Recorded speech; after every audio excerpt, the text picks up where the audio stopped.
இன்னைக்கு காட்டன் சாரியில் எப்படி ஃப்ளீட் எடுக்கணும் அப்படிங்கிறத நான் சொல்லித்தரேன். பாருங்கள், இந்த எட்ஜ் வந்து நம்ம இங்கே வந்து இப்படி சொருகிறோம்ல, சொருகிட்டு இந்த மாதிரி எடுத்து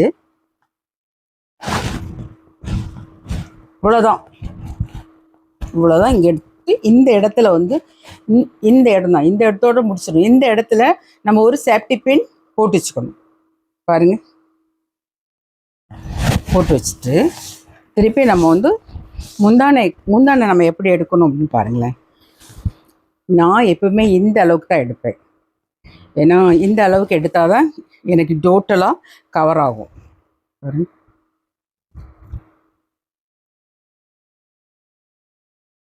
பார்த்தீங்களா, கரெக்டாக வந்துடுச்சா? இந்த மாதிரி வந்தாலும் இந்த எட்ஜில் வந்து ஒரு பின், சேஃப்டி பின் போட்டுக்கோங்க. இதுக்கு நமக்கு சேஃப்டி பின் தேவைப்படும். இனி நமக்கு முந்தானையுடைய நீளம் எவ்வளோ வேணும்னு பார்க்கணும். பாருங்கள், நீங்கள் வந்து இப்படி போட்டு பார்த்துட்டு இப்படி தூக்கி சொருகி பாருங்கள். இது வரைக்கும் வருதான்னு பாருங்கள்.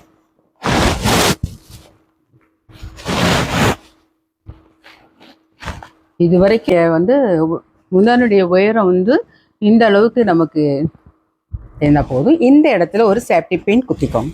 இனிமேல் நம்ம இந்த சேரீயை வந்து இப்படி சுற்றி வரும்ல, இப்படி சுற்றி வரும்போது இந்த இடம் பாருங்க, இந்த இடத்துல வந்து இப்படி கொஞ்சம் இறக்கமாக வரணும். இறக்கி இந்த இடத்த இந்த தொப்புள்லேருந்து கொஞ்சம் இந்த இடத்துல வந்து நம்ம ஒரு சேஃப்டி பின் போட்டுக்கோங்க. அவ்வளோதான். இனி நம்ம அயன் பண்ண ஆரம்பிச்சிடலாம்.